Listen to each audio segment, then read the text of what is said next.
Yeah, It's hard for Black people to realize today that we need to raise our intellectual capacity and our compass for that reality, to be well-rounded in geopolitical news, finance, health and wellness, social issues. I mean, that's a part of what every human should be striving for, in terms of being a better, well-informed, so to speak.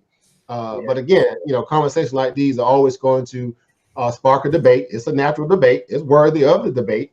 And again, I back anybody's opinion value, whether they've done their research or not. I will say this: over time, logic will obviously have its play. The grand scheme of the information that's rooted in truth, it's going to have its way one way or the other, and that will in turn tell where we are. So again, so I see we got the brother Lord Abba on. Welcome to the panel, family. Hey, peace and love, peace and love. Let me give Peace and love, peace and love. Let me give him an official introduction. It's my Moorish brother, Lord Abba, in the building, man. Straight out of GA all day, every day, man. What's up, Lord Abba? What's going on, brother? By way of New York City, I gotta throw that part up in there. Far Rock, of course. You know what's going on? That ain't New York City, man. They need to stop that, man. Although it's New York City, Far Rock is its own island, man. Come on. It's a peninsula, to be technical. It's a peninsula. But peace, everybody. First, I want to say to the brother that say you're gonna beat me up. Speaking of Far Rockaway in my old hood days, you can't beat me. Stop it. Now, on this topic, I've been doing my research. At first, when I heard the name American Descendants of Slaves or Slavery, I had an issue with that because I don't view us as descendants of slaves. I view us as descendants of a people who were enslaved. So that kind of was my initial pushback, but without investigation, it's foolish of us to draw any conclusions. And so I did some research. I actually watched one of Tone Talk's video today. Garfield, you brought up an excellent point about his attack on the Tulsa Real Estate Fund by Jay Morrison. So that made me kind of push back from him because his attack was severely lacking in information, in the actual facts. So, but I listened to him today, and just about everything he said made sense, with the exception that he believed that the government set people like Obama and Kamala Harris up to be in the position that they are, as if it was like some grand conspiracy charted out from their births or something like that. I disagree with that. But everything else was definitely on a level. Brother Wu Jia was making all of the points that are absolutely valid. I hear your argument, Garfield, and I understand your argument. I grew up in New York around a bunch of Jamaicans as well. So it's like they have become a part of the struggle. However, Jamaica and the Caribbean, I believe it's 5 or 6 other Caribbean nations are a part of CARICOM. And they have a reparations platform established. And I believe that if this is successful in any way, shape, or form, that the ADOS movement, NCOBRA, CARICOM, and all other reparations movements should find a way to get on some equal footing instead of battling each other. Real quick, I just want to, on the Moors, the Moorish aspect, the Moors are not pushing any United Nations resolutions. That's stuff that is usually attributed with Moors who maybe, I don't know if they're more popular than myself, but have more exposure. It's not what we teach in the Moorish movement. Prophet Noble Drew Ali said that one day the European was going to have to pay our people off for the work that was done in slavery and pay off and compound interest. He made several quotes to that particular topic. So, I don't want people to get confused what the Moorish movement is about. This is why I love joining in on these particular panels, so y'all can get a clear understanding that we don't view ourselves as some separate group or entity, although you do have zealots in the group. And at some point I may have been on that, but if you do not grow with understanding, then you're really not growing. So I just wanted to add that to this panel. We're going to be having a discussion on this real soon from a Moorish perspective. based on some of the things that Noble Drew Ali said. The issue of blackness, because I was listening to the last show and I was like, that point of it became the issue. I was in the chat, I was speaking about Mustafa Hefni, who came from Egypt in the 90s. And he was living in Detroit. He tried to get a SBA loan. And he was told that you can't because you're white. He was like, what do you mean I'm white? I'm black. He was like, no, according to our standards, which is Federal Directive 15, you are a white person from Egypt.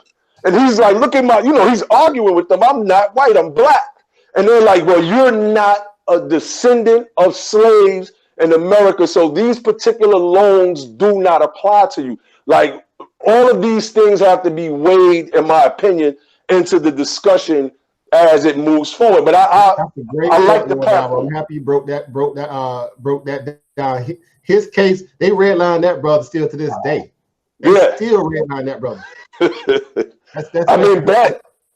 It's a part of, and that particular Federal Directive 15, I believe it comes up for challenge like every 20 years, and we're not challenging. And this is where the Moorish, in my opinion, the Moorish argument, I don't even want to say identity topic, but the Moorish argument, in my opinion, becomes prevalent. There's a movie that Hitler put out called Triumph of the Will. And in the movie, there's a scene where, I don't know if this is a sergeant or a general, and he's calling to all of the troops, like, where are you from? And they're all saying where they're from. But essentially, they said that they were of the Nazi party, of Deutschland, which is the real original name of Germany. So what they were saying was, okay, but you could be from Igbo descent or Egyptian descent or whatever, but we are all this one thing. And this is what I'm fighting for. Particularly, I don't see myself different from any of you. I understand the black experience. I lived it. My ancestors were enslaved in South Carolina, period. So, yeah, I just wanted to kind of add that so that people could understand where we're coming from, particularly those of us whom are progressive in the Moorish movement. We want to be a part of the conversation as well. I think we add a unique perspective. Hey, let me. I just want to address. First of all, peace, Lord Abba, and peace. It's still outside. Whenever Lord Abba agrees with anything with Jonathan, but the thing. I think that these discussions will actually, believe it or not, will start to kind of merge, or at least be inclusive of the conversations with the Moorish. I'm just gonna call them arguments. The Moorish argument, excluding the like you said, the more fanatical ideological aspect of it. But when we get into the civics of it, the civics aspect of the Moorish movement, I think that is going to be a good part of this entire bigger discussion. Because, well, let me say real quick before you continue, I listened to you just give breakdowns, right? Your grasp of civics is better than most of the Moors that I build with. Well, not build with, the Moors that I build with, we kind of, and I'm not trying to brag or boast, we're studied.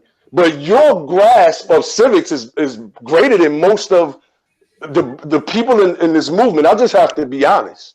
Whether it's in the MST of A or those outside of the MST of A that follow the sovereign citizen ideology.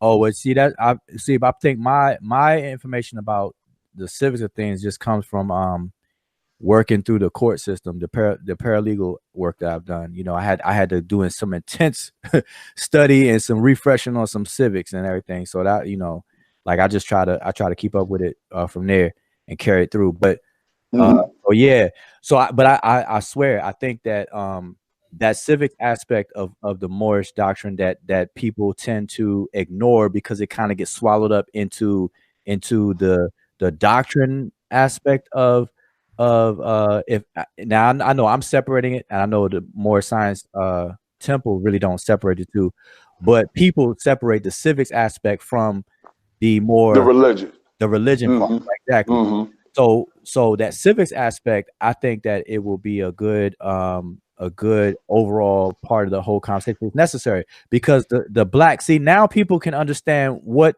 the Moors civically have been saying, because they'll start to see that these racial labels, they're really just containers for access. And so the label of black, whether it was called black or not, that bucket, if it had no label on it, that bucket is for failure. That bucket is for blocking of access to other opportunities that the other buckets have.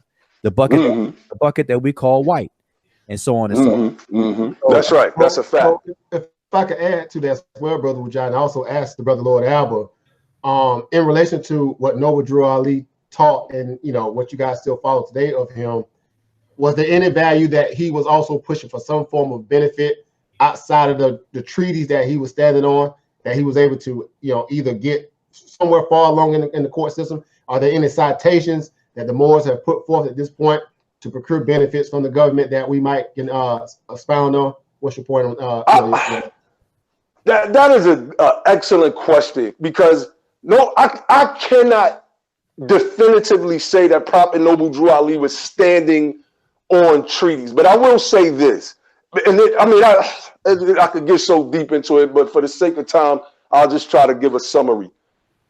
In 1956, Eisenhower issued a memorandum which closed consular courts with the United States, basically all over the world, but it was seemed specific to Morocco. So the consular assistance under the treaty, and y'all please pull this stuff up when I'm talking. I'm not no freestyle dude. The memorandum of 1956, Dwight D. Eisenhower shutting down consular assistance. So that in effect gutted any treaty provisions that anybody could stand on, Moorish or otherwise. But prior to that, we do have court cases, and I have the newspaper clippings where the Moorish Science Temple of America, the schools were saying that, well, y'all keeping y'all kids home on Friday. Well, no, y'all can't do that. And then they had to go to court, and then eventually won.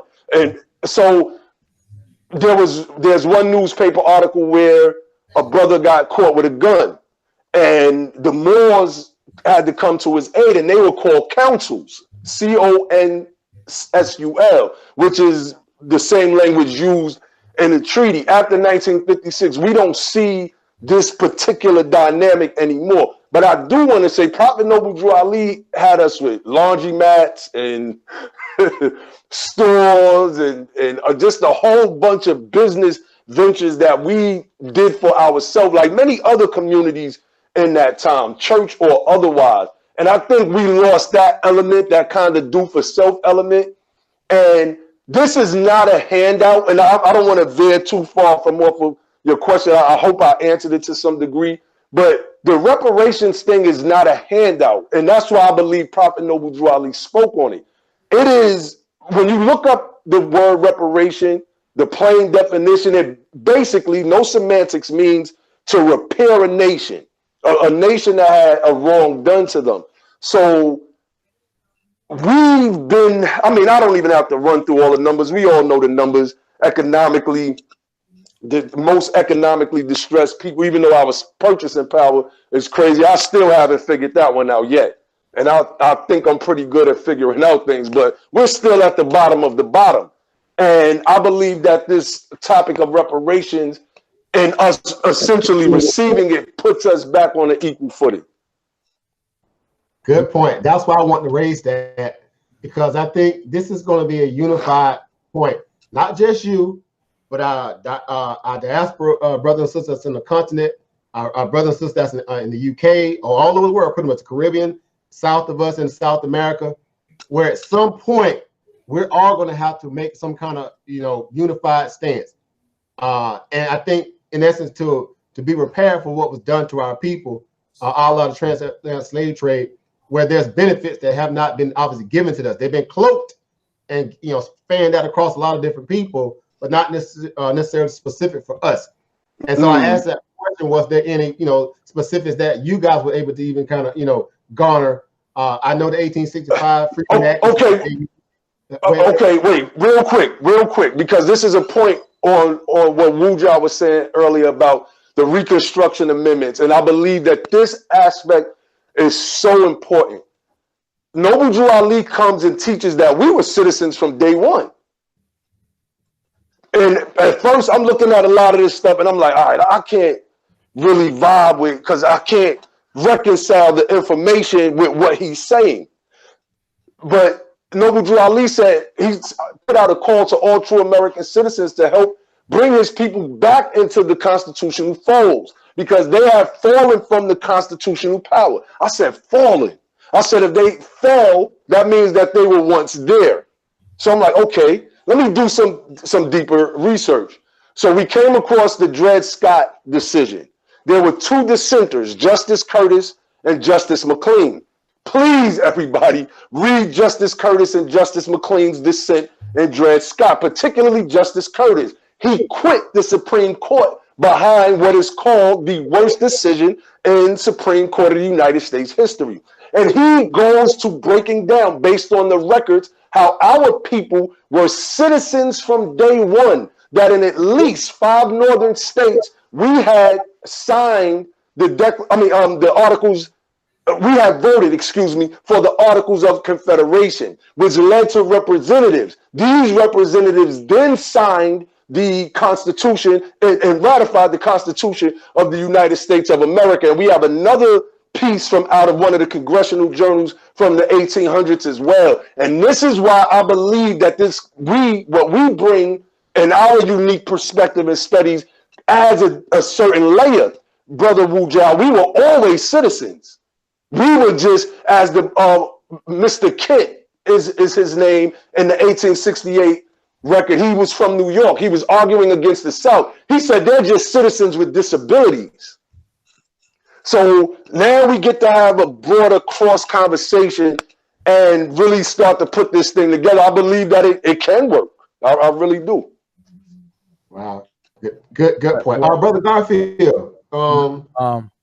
If you could. So go ahead. Hey, Lord Abba. So in case Prophet Noble Drew Ali wanted us to be citizens again of this land. Am I correct? Well, we were already citizens. He just wanted you to realize it. That's why he was saying, proclaim your nationality. We didn't think that we were citizens. Okay. He flew the American flag. Like, fly this flag. This is your flag too. All right. So let me ask you this. If we are citizens of this land, right, and we are descendants of enslaved people, and we are owed reparations, what are the chances of us getting reparations through the Congress, the Senate, and having a president sign it? I love that question, because that's where I offer this unique Moorish perspective from. Reparations, again, no semantics, basically means to repair a nation. When you look in the Black's Law Dictionary, second edition, well, no, you can look in any edition, actually. You look up the word nation and you look up the word nationality. I always confuse the two meanings. But it says having a historic continuity. So now we're defining what a nation is. The Black, the Negro, the colored label are creatures of legislation, if you will. Essentially, they are socio-political constructs. We can look at all of our skins, and let's just be honest and fair, and see that they're not Black. The term white was not used by Europeans in this land until 1681.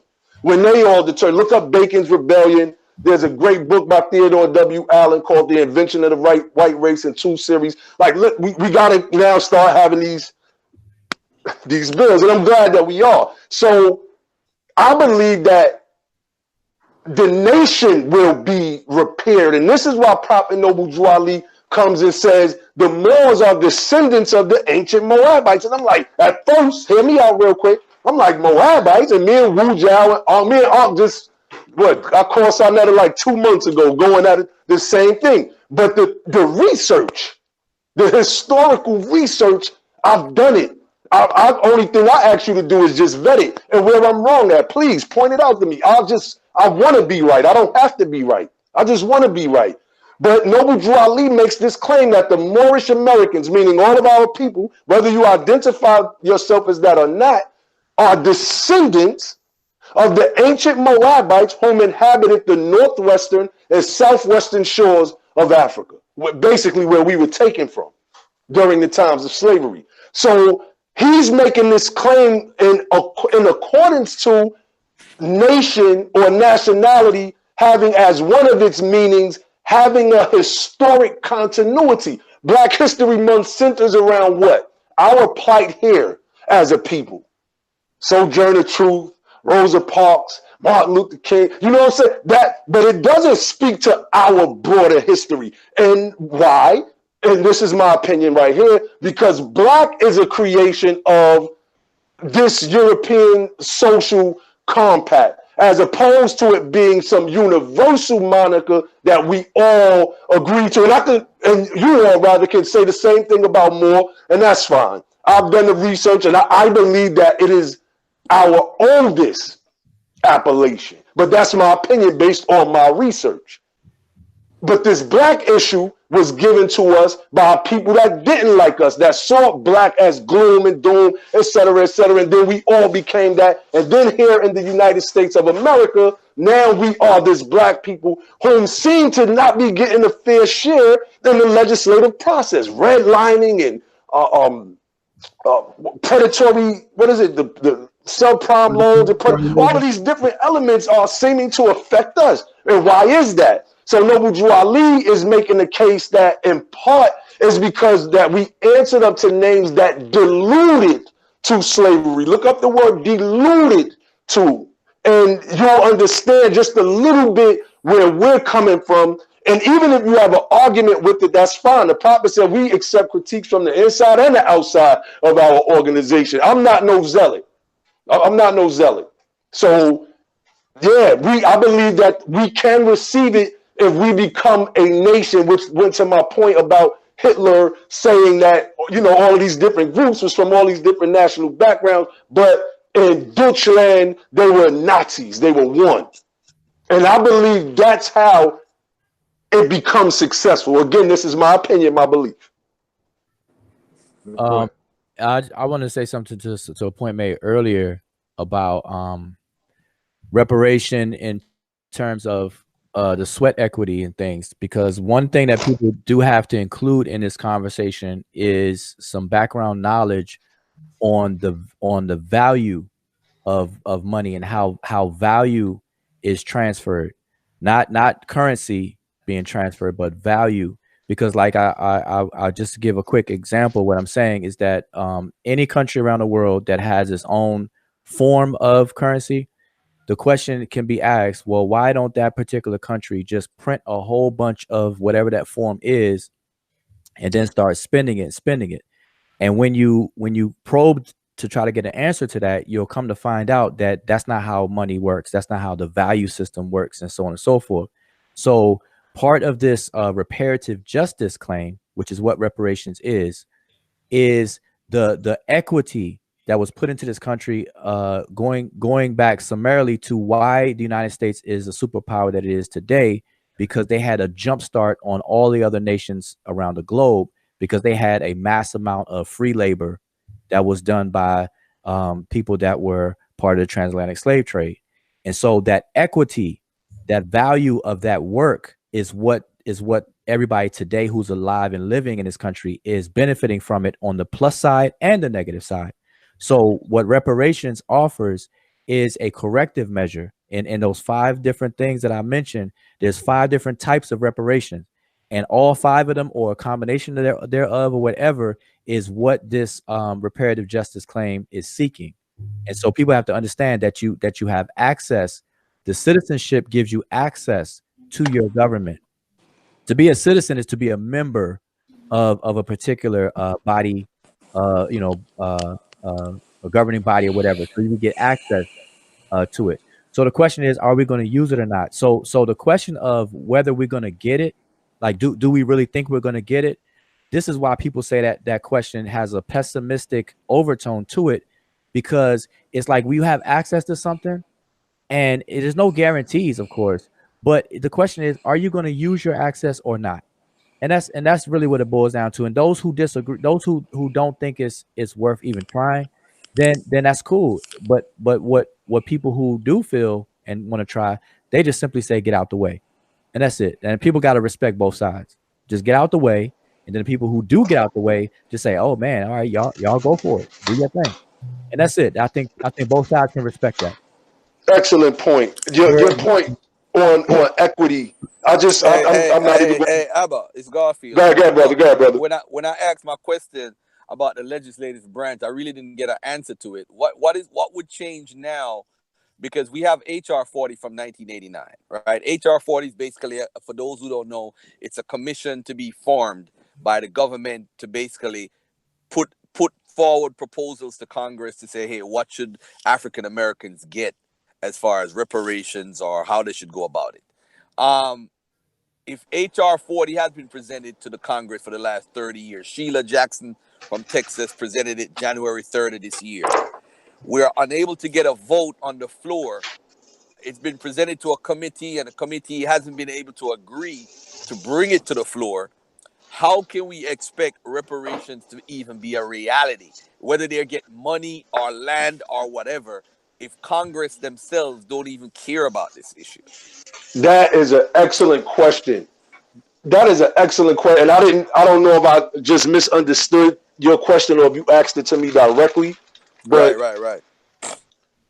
Okay, when the reparations case came up a couple years back, and it was dismissed, I think it's without prejudice. I believe that's when you can still bring the action. And one of the things that the judge was saying was that this is not a judicial issue. This is a legislative issue. This is one of the things. So now just think about my interview with Sarnetta, and just think about some of the stuff I've been saying over the past couple years. I was trying to form the Moorish American Party. So it was funny when I listened to Wu Jiao earlier saying, this guy asked me to change my name. Well, Wu Jiao was like, I don't know if you remember, but you was like, I like your idea of the party, but you just need to change the name Moorish American Party. I don't know if you remember that, but politics. Oh, just real quick. Yeah, I remember that, but I was saying it for a different reason. Not okay. Yeah, but go ahead. No, definitely. So like now, okay, that question you asked, right? It's a part of this, and I'm not saying you're doing it, but it's a part of this handheld question. Look, I can be a congressman. I'm listening to brothers in the conscious community, right? And I'm saying, man, this person would be an excellent politician. The way this person processes information, and like it would be nothing. We read so many books on ancient history and put all this stuff together. You think we can't read these little simple bills that they put together and understand the political landscape the same exact way? Of course we can. So now nobody has to hold our hand. Now we become the politicians. Again, I got to go back to Prophet Noble Drew Ali. In 1928, the first brother that was elected into Congress was a man, since they had all been kicked out after the 1877 compromise, it was only one brother in North Carolina. I forget his story on why he remained in the Congress or the Senate. But this was the first brother elected since that 1877 compromise. Our people were scared to run. Noble Drew Ali was like, what? Come on, everybody register. Everybody register. We're going to show.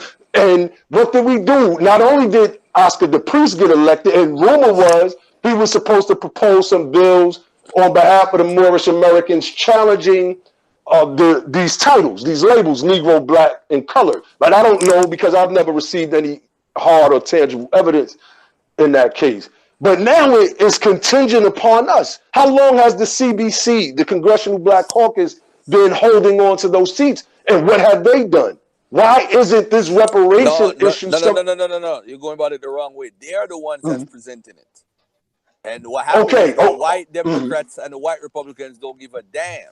So the Congressional Black Caucus is pushing it every year, bro, It's not them. Okay. It's the white Democrats. I'll stand corrected. Well, again, it's still contingent upon us. So now let's just say we're in an area where we have a European candidate, because right now we have Elizabeth Warren talking about reparations.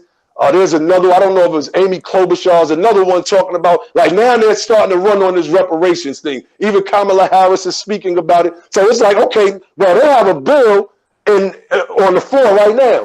So if we vote for you, are you going to pass that bill? Like, these are questions that we ask at the town hall, that we call, like, at some point we have to become politically active. We have to, this is our civic duty. Speaking of civics. Okay, but if say, for example, they do say they support reparations, right? And any of them go to be president, they still got to depend on the Congress and the Senate to do it. And on top of it, I don't see the Republican Party giving us reparations. I just don't. I mean, look, I don't see that. I don't see that. I don't share your pessimism. All right, now the Democrats. All right, you see. All right, let me give a good example. Let me give a good example, Abba. But I do understand. When President Obama became in power, right, 2009, right, the Democrats controlled the Senate and the House at the same time, right? And they had the president. Because remember, Obamacare went through because of that, because he had the majority. Remember? That's right. And now, if you look at it now, they had the majority to push reparations at that point. That wasn't even on nobody's mind. It was on the table. They could have voted it in. They could have done whatever they had to do, and they didn't. That was the best chance we had those first 2 years of Obama, and it didn't. That's right. What did Obama say? So in my opinion, in my opinion, it's not even about Obama at this time, although he was against reparation. He was. Because you know what it had to do with, bro? He had lobbyists who was from the Hollywood and gay people. Those were the people who backed him the most, and the bankers. So that's who he catered to. But who is going to be the lobbyist for black people? We ain't got no money to lobby no politicians, bro. But look, our rappers are starting to wake up. Hear me out real quick. Look, hear me out real quick. Back in the days, we had the 5%ers, right? And the 5%ers was predominant in hip-hop because it was the cultural thing to be at the time. And so the hip-hop reflected the culture of our people. Right now, it's party and BS that's being reflected. And I said this on one of my little joints where I'm just talking, that I believe that we as the conscious folk dropped the ball. Our debates were to debate no end other than you're wrong, no, you're wrong, no, you're wrong, as opposed to bringing about resolution and synthesis of what is actually right between each side. So we do got lobbyists now. We got some powerful brothers that got money now in hip hop. So our strategy now should be, how do we put something together so that now we can bring these guys to some form of symposium where we are presenting a plan. This is how we're going to do this. I mean, I don't think it's hard. I really don't. It's just trying to get the people to come on board. That's the hard part. Bro, you know how. All right, let me ask you this. And this is a fair question. You have the National Rifle Association, the NRA, the most powerful lobby outside the insurance companies, the most powerful lobby in America. You have, whenever a shooting occurs and somebody said we need more gun control, the NRA says, based on how you vote, we're going to tell you if you're going to win the election. And they will put money and millions of dollars. So that if they're the most powerful lobby, I don't think we have enough rappers to lobby the Congress, bro. We don't have that type of money, bro. We don't. We got to be real. Do the research. Abba, you're no. Hear me out. Do the research. All right, okay. Tell me one rapper who has backed any candidate in the last 2 to 3 years. Give me a rapper. Killer Mike. And he's backing Bernie. Right. But wait, hold on. No. That's Bernie Sanders and the whole thing, and he's supporting him as far as the election and using popularity for the black vote. But that's about it. I'm talking about giving millions of dollars, bro. Who is lobbying Congress? You got 4. Okay. Hold on. Let me answer. Hold on. Let me get the statistics and the facts. 435 House of Representatives and 100 senators. So you have 535 people. You gotta get the majority vote in the House, which is over 220, I think. You gotta get people to vote, and then in the Senate, you gotta get over 60 votes. So you're telling me now we have that type of lobbying power to let people vote for reparations? I'm not saying that we have that type of lobbying power. I am saying that we do have some people that we can lean on to lobby. But what I want you to look up is the platform of the Justice Democrats, i.e. democratic socialism. The way they get their money is through small dollar donations from regular people just like us. How much Bernie Sanders raised? How much in a week? What was it? 3 million? I don't even know if it was a week. Like That's Bernie. Wait. Sanders though. But wait, hold on. This is the social democratic platform. We got to start not only expanding our own thoughts, but we got to start having broader discussions in this regard so that we could educate ourselves. We smart. We are, a lot of them Europeans are not smarter than us. Look at the Republican Party. Even their politicians, they're dumb. But what do they have? They got the power of the pen in the legislative body. But I look at things from a solution standpoint. It's like, these Europeans, a lot of them is poor just like us. Their leadership is keeping them riled up in racism, et cetera, et cetera. Some guy went to go visit Martin Luther King while he was in the jail. I think it was the boycott of Alabama with the sanitation or something. I can't remember the whole story.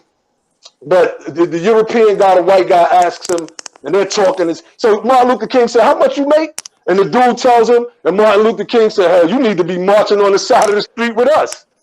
And that was real. That was pathos. That was playing to that was logos. That was playing to the logic of the situation. And I believe that we're smart enough to do this as well. And it may sound naive if the overall thought is pessimistic, but we got to start to change that pessimistic thing. And this is one of the things that Noble Drew Ali did, that Father Divine, that these two individuals need to be studied along with other leaders that have come amongst us. And I know we want to kind of separate the religious thing. I mean, I'm still a part of that. So it's my frame of reference. Success leaves clues. And so I'm going to go with what has been successful more than just the idea of success. All right, we can do this. I get you, but I don't mean to. Let me just say this to everybody that's listening. I don't mean to be a pessimist, but I'm a realist, and I'm gonna say this again. I am for ADOS to get reparations of any kind that they deserve, or whatever they could get from this government. But it's not a reality based on how the structure is set up. It's set up against us. Okay, so I want to address that because a lot of people, not just you, Garfield, but there are a lot of people who will say similar to what you just said, but we got to be very careful that we can't just swap a word and not think that's what it is. So you can't say you're not pessimistic and then say realist as if swapping those two. I ain't mean to laugh, bro. I ain't mean to laugh. Hold on. I'm being a realist, man. I know, but wait. Don't let me get anchored here. So Uncle, look up the word realist, man. Come on.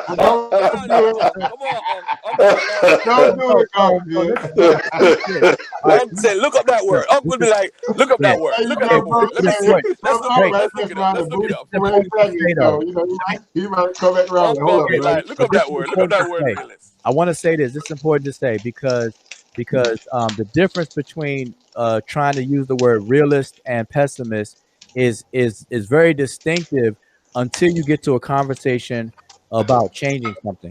See, when you're trying to change something that's not currently in place, then we got to be careful with those two words because you're just using one and the same. You are pessimist, but you prefer to use the word realist, and that's understood. Because what's going to happen is the general sentiment among the African American community is forget politics. Like politics is not worth because that's the thing. Like politics is just come on, man. You know the reparations movement in the black community is the new Jesus movement. Wait a minute. You know it is. Okay, come on, let's keep it real. Wait a minute. Come on, man. Let me say this for a second. People think in our communities, people think that science is the white man. They think that evolution is the white man's.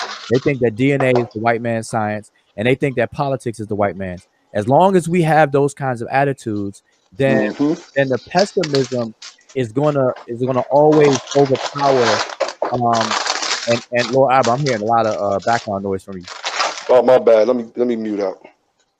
So as long as people have those attitudes that I'm going to exclude myself from politics and I'm going to exclude myself from science and all that kind of stuff, then we're not going to seek to be active players in the political game. So as of right now, you know, we say things like, okay, the politics, that's the white man's, that's them, that's them. We use those kind of pronouns. That's them, this is us, them versus us.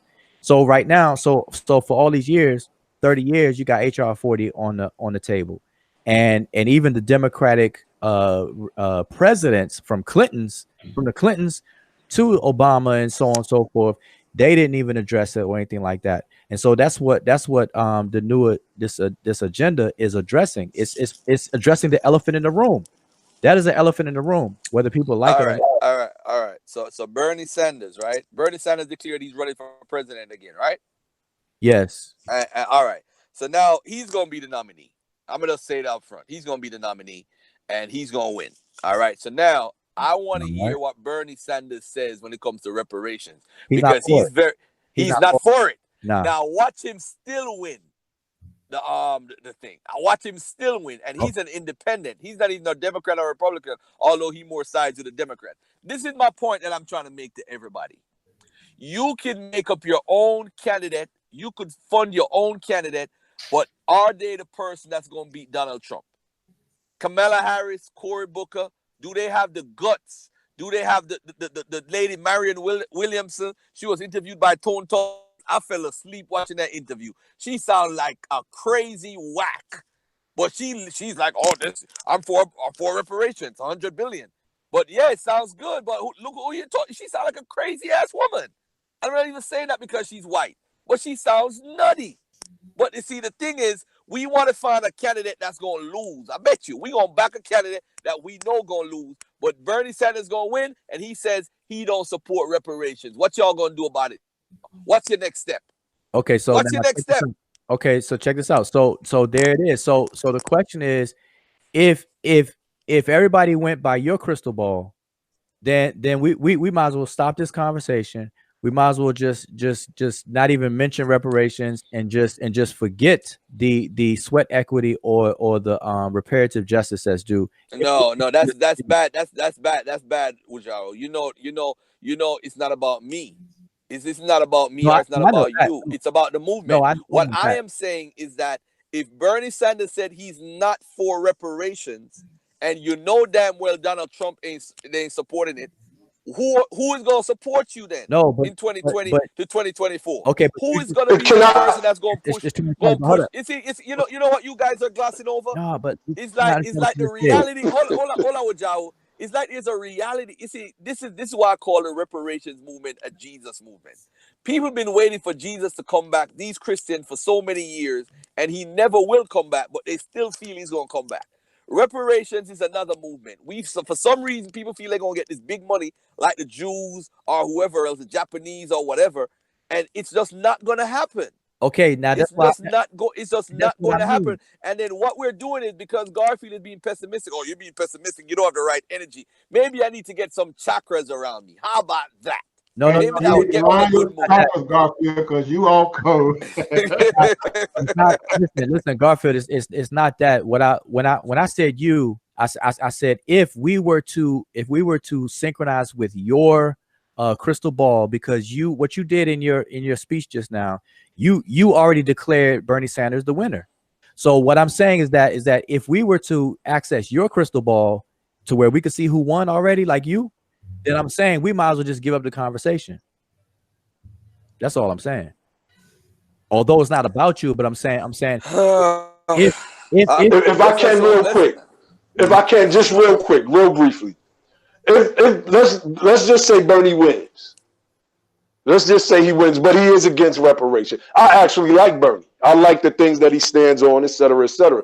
But this is still a topic for the legislative branch.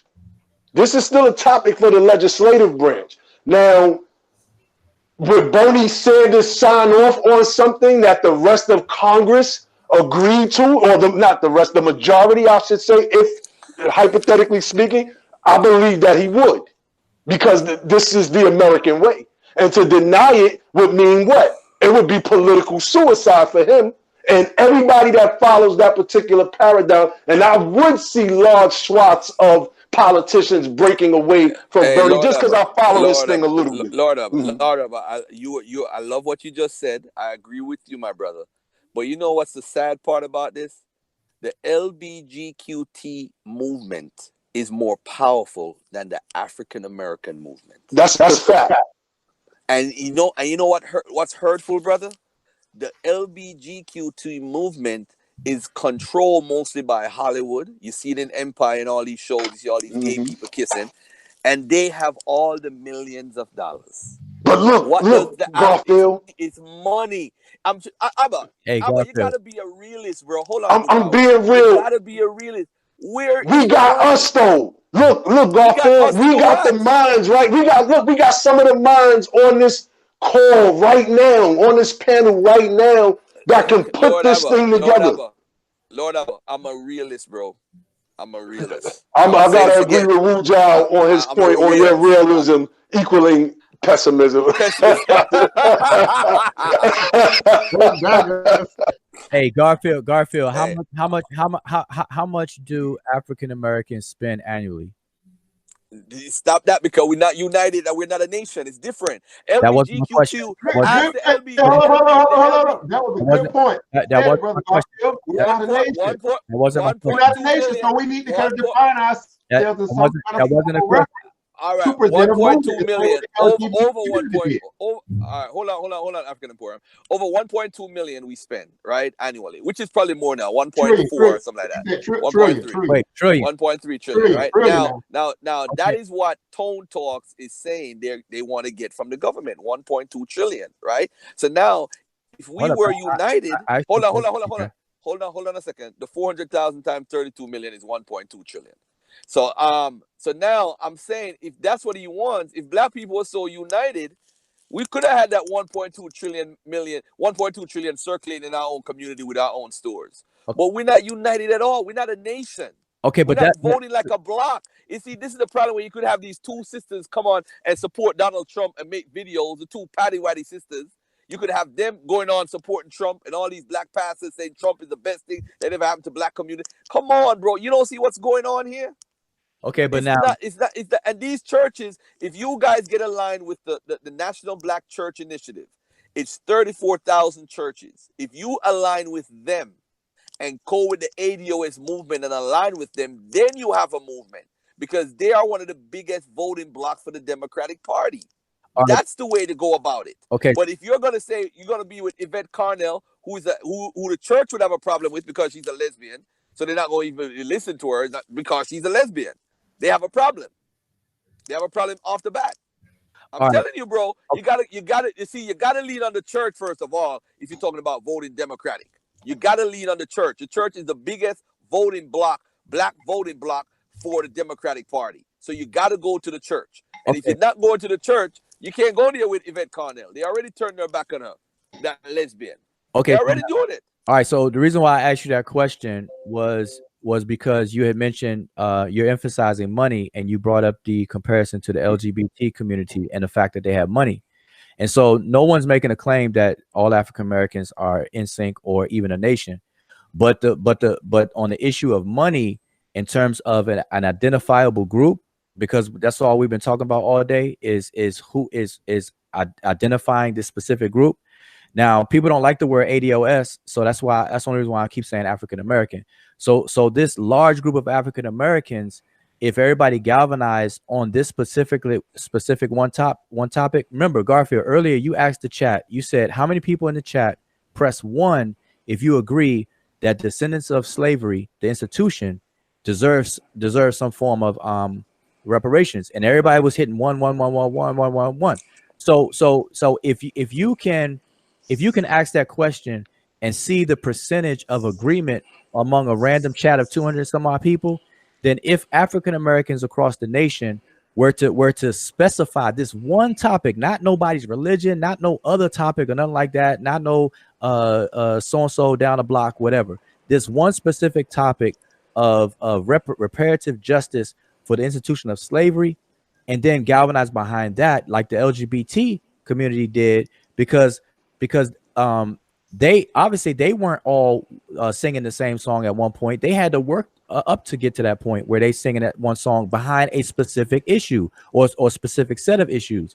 So if we can identify the issue and identify the damaged party, which will be the DOS, the American DOS, that, like people say, African Americans, then that specific topic, and only that topic, a lot more people can agree on. And if they understood the process, they will be more likely to start participating in the process.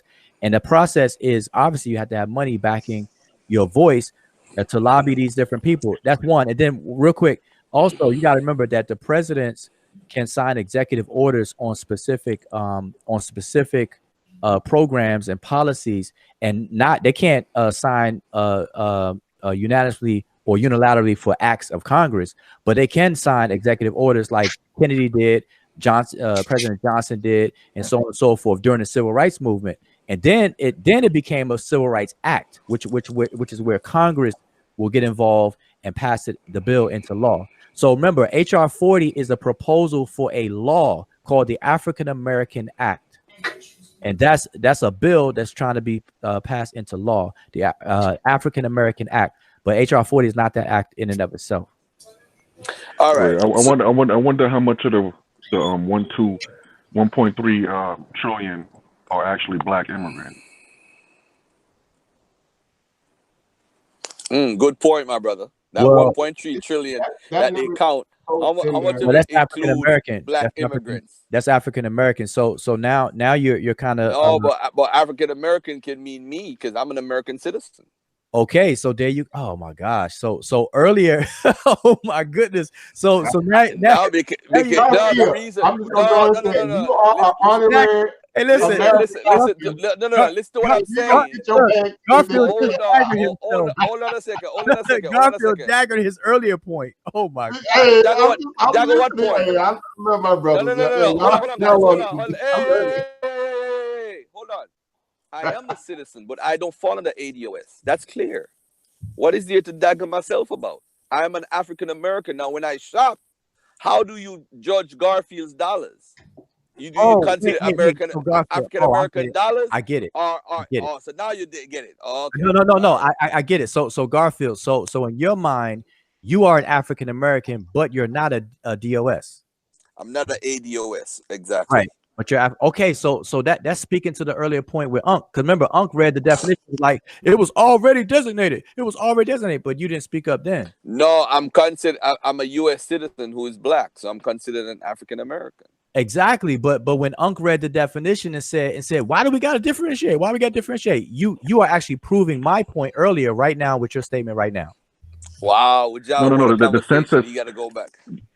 Yeah, but the census does include him as an African American. Well, that's you're right, brother. Money, but the thing is that So when we call it no, African Emporium, the 1.3 trillion, they said buying power of African Americans. How much of that is from black immigrants? That money. Okay, if you're lumped in together, then we don't know the difference between the African American contribute to that number versus the black immigrant contribution. And I will say this here, being that we're more the majority here, as opposed to our immigrant brothers and sisters from the Caribbeans, whatever. Again, a large portion of that money is still going to be African Americans that are obviously descendant or foundational Africans. So I mean, even with that, that's why I say I still stand on that premise too, where there's money, number one, to be obviously doled out in terms of benefits. But in relation to what you're saying, Garfield, we do have enough spending power, right, to be able to get ourselves out of our own hole. That's true, 1,000% true. And before you even bring in the celebrities, because that talent is comprised of everybody that's supposed to be black in this country that has that kind of, them people ain't spending no money with us, man. Them people are all about themselves, bro. And that's right. So we got to change the narrative. They rather buy Gucci. Of course, I agree. Yeah. And that in itself tells you that, again, from the position that either Wujai's bringing and what everybody else is bringing, not just Yvette, but Mr. Norris Shelton, who's the originator of this whole movement, out the gate. No one even want to bring that gentleman up. and he's the one they need to be discussed. He's the original founder of the ADOS value, and it was co-opted later by Leonard Walker. We had him on, and also now Yvette and Tone Talk. So if you want to go back to the origin, go back to his videos, go back to his work. He's done working. What's his name? His name is Mr. Noah Shelton. He's the originator of the ADOS movement. 100%. People don't even talk about him. And was he the guy that came on? Was he the guy that came on the other morning? Nah, that's Mr. Leonard Walker. We talk. His mentor is Noah Shelton. Noah Shelton also has a book out concerning this same stuff we're talking about. Matter of fact, Lowell Albert just came on. He even spoke about some aspects of it. He may or may not know, but Mr. Noah Shelton is the progenitor of the ADOS movement. And he's been doing this for a while. Older black gentleman, Garfield. You might need to look him up. Let me jump off. I'm gonna go on the computer because I'm gonna turn the show off. Yeah, Okay, so real quick, African important. So this is the thing. So the narrative needs to change. And this is what I mean by the pessimism is unhealthy, because we can identify a problem, but if we're pessimistic in that identification, then we're not going to even work on a solution. And so the solution will not come easy, and nobody's claiming it to come easy. And it's not going to be an overnight thing, etc. But the pessimism blocks any of those kinds of efforts. So this is the thing. So the narrative has to change, because on one hand, now I find it interesting that now that when we talk about money, now all of a sudden people can clearly see that the black immigrant money is connected to the African American money, because black immigrants are considered African Americans, just as Garfield just said. But then earlier, when it was asked why is there a need to create a separate label or to make this distinction, everybody was dumbfounded. So that's crazy to me. But this is the thing, because of our attitude towards wealth and money and all that kind of stuff, we don't put our money where our issues lie. So people who do have money among African Americans, they're not even focused or concerned enough about these kinds of issues to even think that they would even want to contribute their money in this direction. Of course, you have exceptions, but for the most part, you got athletes who are multi-million-dollar contracts, entertainers, singers, and so on and so forth, that are multi-million-dollar contracts and stuff like that. They're not occupied by these issues enough to even allocate a budget to contribute towards it. And so that narrative has to change among those people who got money. But the African Americans at large, the general consensus is that politics is white man stuff. And with that attitude, ain't nobody is really gonna whatever. They'll go to the voting booth because they'll just hear something that a candidate says that strikes them and they can identify with, and they want to say that they voted. They'll go to the voting booth, but they're not really putting anything into these issues. So movements like the current ADOS, regardless if it started by someone else, this social media platform and what the founders of this particular movement, the results of what they're doing is bringing more awareness and conversation to the issue, to the point where you got these candidates that are saying these polarized phrases now, reparations, because they weren't talking about this stuff before. You know what I'm saying? So That's right. Yeah. So there is a momentum. So the question becomes, even in our pessimism, are we going to just take advantage of the access or not? And another thing, people are not sitting back waiting, like twiddling their thumbs waiting for it. And people got to get that out of their mind. The word begging and waiting has to be eliminated. This is an opportunity. Start using the word opportunity. You know what it is, Bujal? It's more of it's very linear with a lot of our people, and that's sad. That's the sad part about it. It's either black or white with them. They don't understand the shades of gray and how that value of politics works. The methodology behind getting things acquiesced into Congress and or even on the books. The Native Americans, again, they spent 10 years lobbying, and before Obama cut that check for them, 10 years. And they got a $492 million out the gate and a $3.6 billion spending value to come right behind it. And they got 56 acres of land. And so, again, things do take time. This is not a sprint kind of reality where people are going to wake up tomorrow and just walk into a bag in terms of reparation. But the conversation, the discourse, all this stuff needs to start happening like yesterday. And that's what we can build on when we look at the 1865 Freedmen Act with Dr. Claude Anderson, when we look at everything else that's been put out there in play to initiate the conversation before HR 40, these are just all certain aspects of it. Doesn't mean it's one way or the other. It means everybody has to have some iron striking to kind of figure out what's going to work. And as soon as someone get more leverage over everybody else, then everybody needs to kind of shift to that reality, because again, that just makes sense. It's deductive reasoning. But hey, that's just where we are. Yeah. And I want to say excellent point. Yeah, go ahead, John. I just want to say this too, because I was just checking the comments and stuff. People, please do not confuse government with a person. Like we talk, like we mentioned the word government as if it's a person or they them. The government is made up of people, and so our access to government, all the branches, is dependent upon our participation, because it is comprised of people. So if we have the attitude of politics being white man stuff, then guess what? It's going to only be their interests and those folks' interests that are going to be addressed and redressed and stuff like that. So if we have this attitude of non-participation, then we might as well just sip some tea and go to Disneyland. So, you know, whether it's on a local level or federal level, we got to start participating in these things and educating ourselves. And this is why the American part of the ADOS is of importance, because the reason why they don't say African is because by saying American Descendants of Slavery, not slaves, but slavery as an institution, is to call to the mind the aspect that you are an American citizen and that you have benefits and opportunities that are available. And if we just sit back and don't actually utilize them, then we might as well just pack up and just take it up, you know, take it without and stop complaining. Like, stop complaining. Sounds like that's what I hear from a lot of our people. You can go, Brother Lloyd. I just want to add to that. It sounds like that's what we get. We get in a very defeatist mentality. And so you made a good point. You said earlier, if you don't find any value in this, then don't be a sabotage kind of mentality. Don't be a saboteur kind of mentality.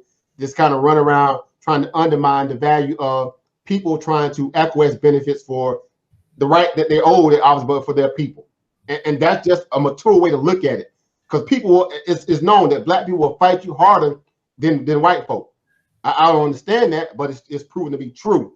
And I see that every single day. We'll fight each other harder than we fight for what's necessarily, rightfully ours. And so that's the point of where we need to get serious about nation building. So I don't have an issue working with my Moorish brothers. I don't have an issue working with Hebrew brothers and Nation of Islam. Me personally, I'm way beyond that. Again, that's just me though. I can work with them brothers because I understand it's a numbers game, and everybody, it's pretty much all eyes and ears on deck. Everybody got to have some skin in the game, and then we can kind of compromise and work out the legalities as we go to build our coalition so we can get what's owed to us. Simple as that. And that's where I come on it. Brother Lord Abba, I'm sorry, go ahead. Oh man, I agree 100% with both of y'all. And I just want to make two quick points. To the Wujal's point about the people in the chat, I've noticed this over the past couple of years. I said, them people that we find that are commenting in the live chat and that we see on these Facebook posts, these people represent like 0.01% of people that we actually need to reach. These are the people that have some form of awakening or enlightenment, or at least they think that they do. And they're just coming to express their leftover pessimism, being that word has been used a lot in this particular so we can't pay no real attention to the chat. I try my best not to really read that stuff in the chat, not when I'm speaking anyway. Them people that's in the church, them people that's on the sidewalks, them people that's working 9 to 5 struggling because they gotta work 2 jobs, or both the husband and the wife are working that can't really spend no time with them. Like, these are the people that we need to be targeting with this specific message. And that's why I believe, I'm so glad. It's crazy, Wujal. All of the debates we had earlier, me, you, all of us, this particular conversation, all of those years ago, is what I envisioned, that we would be able to get to the point where we could have this particular conversation, because it's centered around the political sphere, period. And I came to that realization around 2012. And I just want to add this other quick point, because Garfield says something important, and maybe it's only important because it's a part of a paradigm that I am a part of. But he said, we're not a nation. And so being that we're not a nation, we don't stay. And this is one of the things that Noble Drew Ali was talking about. And he speaks about it. Arabians and Irish, et cetera, are forced to proclaim their nationality in front of this government, then it should be the same duty given to us. I'm paraphrasing, of course. It should be our right as well. And that's the element that I specifically want to bring to this conversation, to the brother African Emporium's point about what we all can bring and add to the conversation. And I'll end with this. And I said this in my interview with Sarnetta. I came to the conclusion that no two wise people will agree to disagree. Instead, two wise persons will sit down and they will find the right, and they will do the due diligence on the whole spectrum, but they will find the right and agree on the right. They will do their same due diligence and both agree this aspect is wrong, and chuck whatever is wrong and accept the right part. And this is why I always come on these platforms and open myself up for questioning and scrutiny, et cetera, et cetera. If it's wrong, then let us dig into it. Don't tell me it's wrong. Let's get into the research so that we can see by a methodological process that it's wrong, and then we go from there. So that, I just wanted to end with that, and I enjoyed the conversation.